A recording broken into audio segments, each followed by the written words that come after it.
Welcome to a new edition of the Famous Interviews with Joe Dimino. On this episode, we talk with love and life coach Ann Bell. Her core values guide her and provide clarity. It's her courage that allows her to look within and act. Her thirst for lifelong learning ensures growth and is vital to her process. Ultimately, she is helping women create the love life they've been yearning to have. Enjoy this interview. Hi, Ann. It's Joe Dimino. Hi, Joe. How are you? I'm wonderful. How are you today? I'm doing well, actually. Thank you. Good. Hey, thanks for taking some time out for me today. I appreciate it. You're welcome. Thanks for asking me. Oh, yeah, absolutely. So before we get into your life as a love and life coach, I want to know, in your line of work, how did you do during COVID? How did you survive that time period, and how did it change you now that we're coming out of it? Well, it's very interesting because my main occupation at the time, I'm a massage therapist of 25 years. So I had to shutter my business for 4 months. I'm in New York. And that's when I decided I was certified in love coaching and life coaching in 2012. That's when I decided to become certified in love coaching, relationship, and sex in 2020 when I knew I couldn't continue my career as a massage therapist, and God forbid we had another pandemic. So that's when I started making the transition from a full-time massage therapist to coaching. So that's what came out of the pandemic for me. The one thing that amazes me about, this line of work and is that, so many human beings want to fall in love. They want to have a satisfying sexual life, but we all need so much help. Yes. It's like it's the most desirous thing. It fuels all of the songs we hear. It fuels all of the TV shows and all of the films. It perpetuates humanity, but we're all so bad at it, I think. I mean, not even that we're bad at it, but it almost seems to me as though what is evident right in front of us, we always miss. Well, because we're so bad at it, because what we're getting as the message from Hollywood is so inaccurate. It just doesn't happen like that. You just don't fall in love and your relationship is perfect. None of that happens. You just don't have a good sex life. You have to kind of work at it. You got to kind of know yourself. You've got to discover. You've got to be open-minded. And because of our society, where you've been raised, whether it's your family beliefs, your church, your society, you're encompassed by all of that. So you have all of this mixing in your head and go, but I want to have good sex, but I have all this other chatter in my head. How do I match the two? Who's winning? So sometimes it's a whole process you have to go through. Yeah, I remember the very first week that I was in college. It was so bad, like the amount of work that I got, that I just could not believe that high school didn't prepare me. Now, I'm from a generation that didn't have A+ and all these college prep things, and I don't know that I necessarily would have done it, but I kind of feel like that's the way it is when you get thrusted out into the world. You have all these perceptions of your family members and different people in Hollywood, but it's like at the end of the day, it takes a lot of work. That's what I've realized right now in my life. Being remarried, I'm 50, yeah, so. Well, I'm older than you. I'm 61. And I can tell you, I was, in my 20s, I was married. We were pushed, my parents are of that generation. They're depression children. And we were pushed to get married. And I did, and it was a very young love, but the sex was so not good because we didn't know anything. And there wasn't access, and you just weren't, I was so closed-minded to everything until, my husband had passed on at 29. We were both very young. And then I was able to go, what's going on here? I need to educate myself. Now I'm in my 30s. And I'm missing something. What am I missing? And boy, I was missing everything.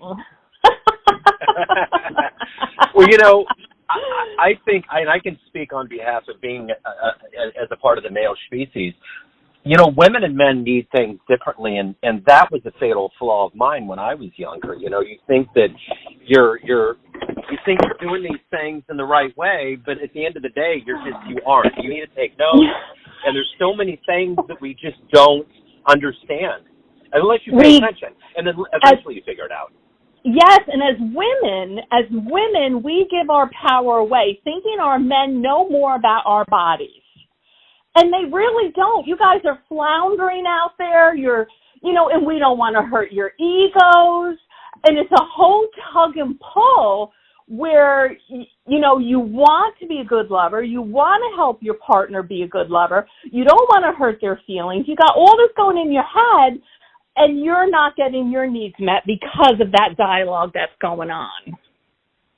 Absolutely. So the one thing I wanted to do up front, and I kind of got deviated because this is very fascinating to me, is that, so let's just say, to make everybody understand what you do for a living, I'm going to take you in front of a bunch of third graders at an elementary school for a career day. One of the kids looks up and says, "What do you do for a living, and how are you qualified to do that?"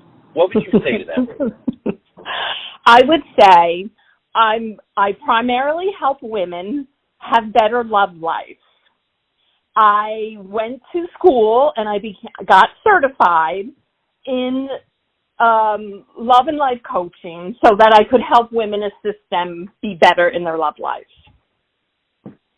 And as you say that, you're saying it to a little boy and the girl's just elbowing him the whole time.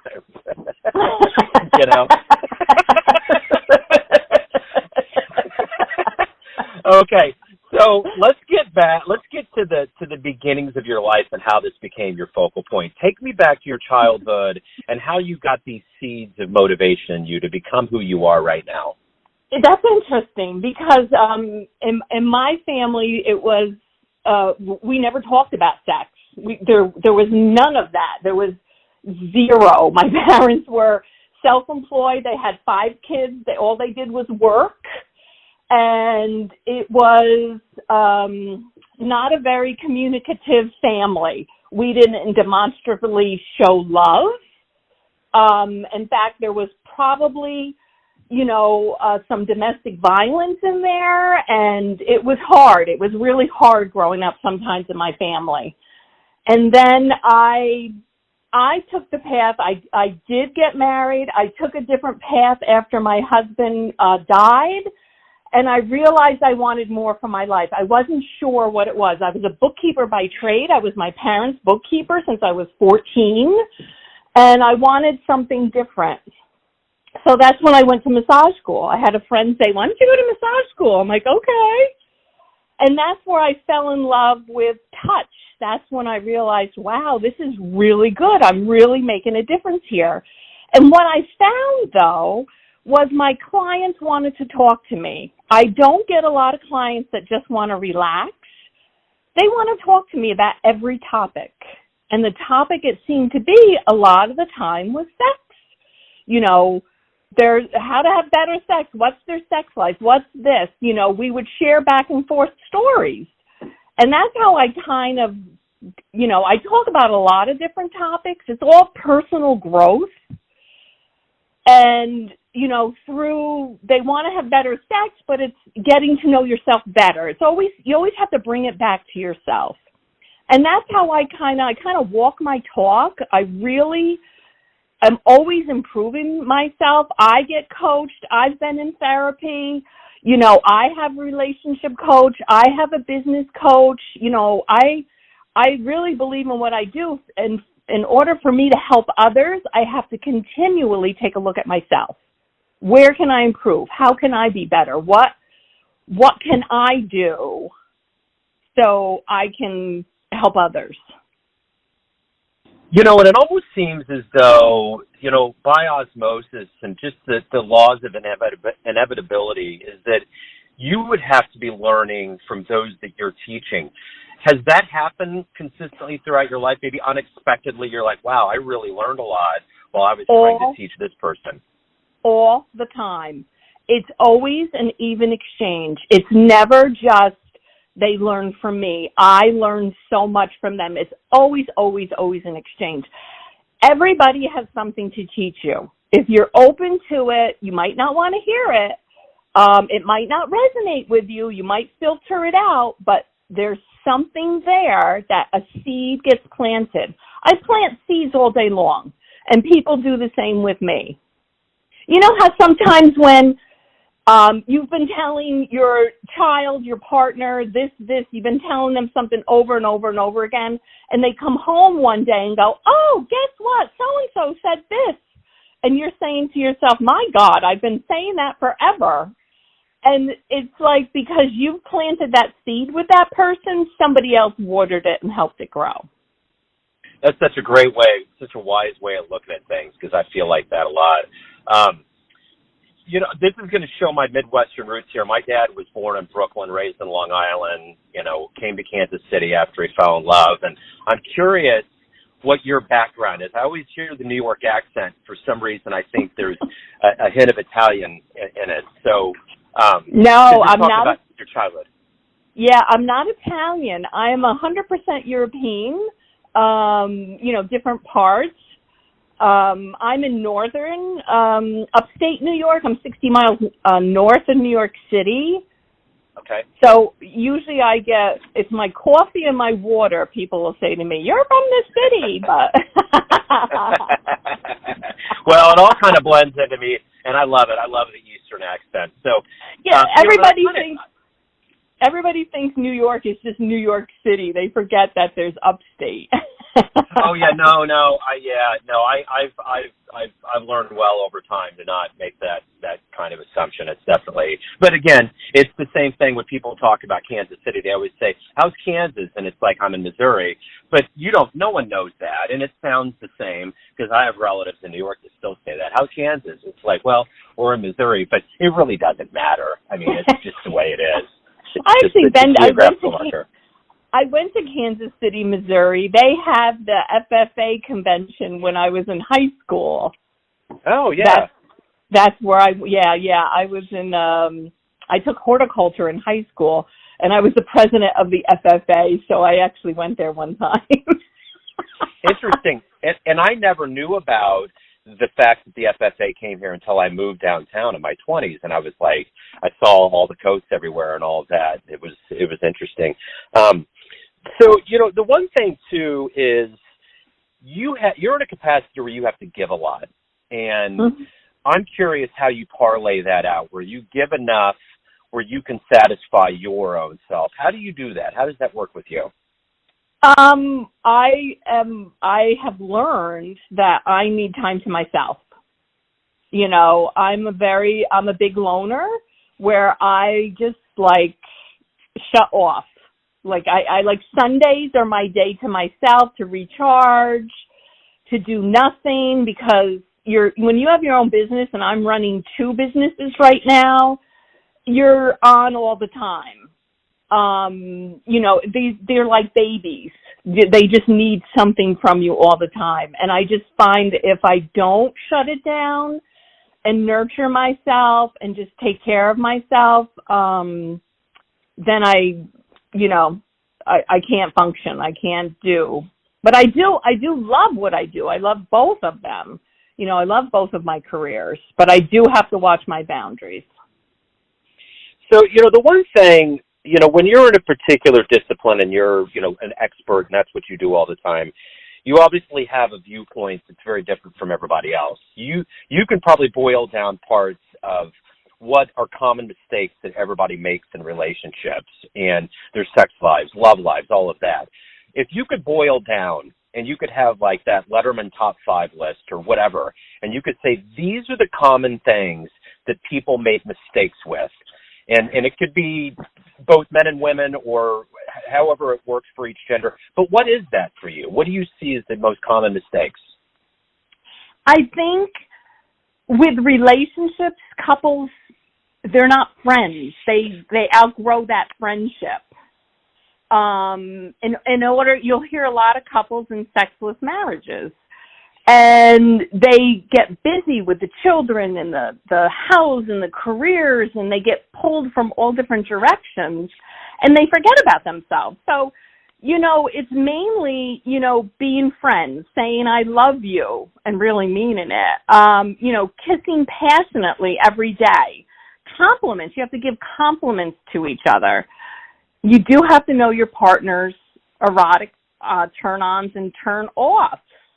You know, what pleases them. And that's the problem is some couples, people in general, they're uncomfortable talking about their sex lives. They don't even know what turns them on. So how can you have your partner know? And some aren't really into exploring.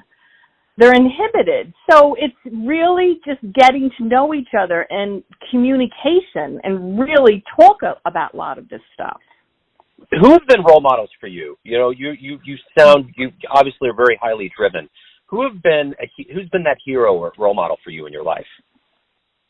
You know, it's interesting because when I was a little girl, my father loved John Wayne. It was the craziest thing. He loved that man. And I always liked him because at that time, I could spend time with my father watching these movies. So I came to, you know, like him myself. I liked some of what he stood for. And, you know, and I just kind of grew up with, you know, with these values like hard work and, you know, I am driven. My parents were self-employed, so it was a different mindset. It's a totally different mindset to be in, and I always wondered why I was such a terrible employee because I was just too independent and I had my own way of doing things. And, you know, I think role models change over time. Also, you know, I don't know if I have a specific role model, but I just love women in general that are on the edge of education and, you know, and men too. Anybody that can bring something to the table that will inspire me and help me grow. I'm just I'm a sponge. I want to hear it all. So when you were a child, what did you want to be when you grew up? Yeah. I don't know if I wanted to be anything, to tell you the honest truth. I don't think I always think about that. It wasn't really implanted in us. We were guided. We were just, you know, told, get a job. Basically, we were told to get a husband. Get a husband and your husband will take care of you. And, you know, we weren't career-oriented. We were more hands-on type of family. Like I went to horticulture. That was, you know, I enjoyed that in my high school years. But then I got, like I said, I was my parents' bookkeeper.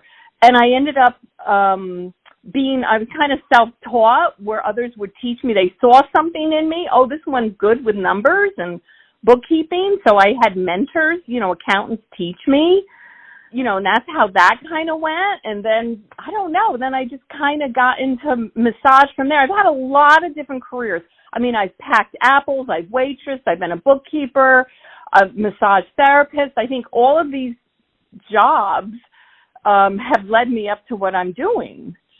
So that makes sense. So every day you wake up, what is your motivation? What do you look forward to the most during your day? I don't know. I'll wake up happy to be alive, to have another day, to create, to inspire, to play, to have fun, you know, because I consider my work fun. I mean, there's hard parts of it. There's really hard parts of being self-employed. You know, some of it's drudgery. I'm better at some things than I am at others.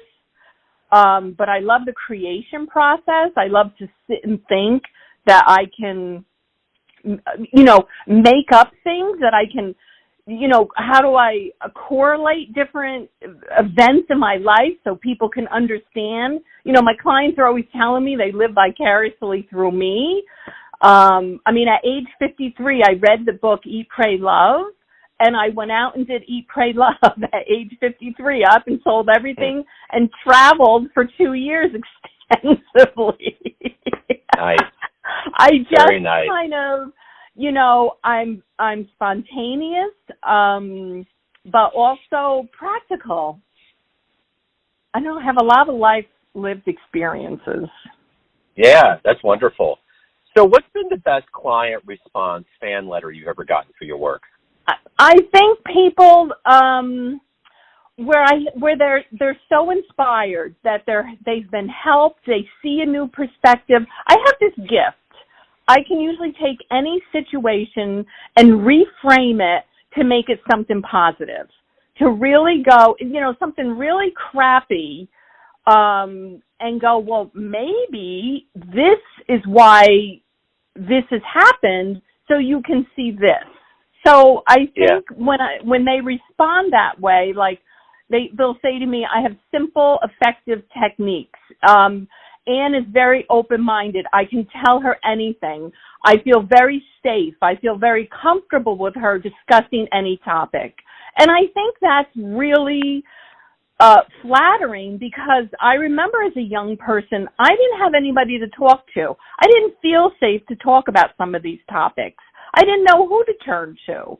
And when one client said that to me one time, that I create a safe environment, something went off in my head and going, ding, ding, and you got something going on here. What is it that they're comfortable? I'm easy to have a conversation with. So I just kind of let that resonate in my mind and keep providing that space for people for whatever the conversation is. So everyone has a perception of you, your family, your friends, your clients, but ultimately you live your life. You have a perception of you. Who do you think you are? I think I'm a woman who is consistently learning and growing. I'm never content where I'm at.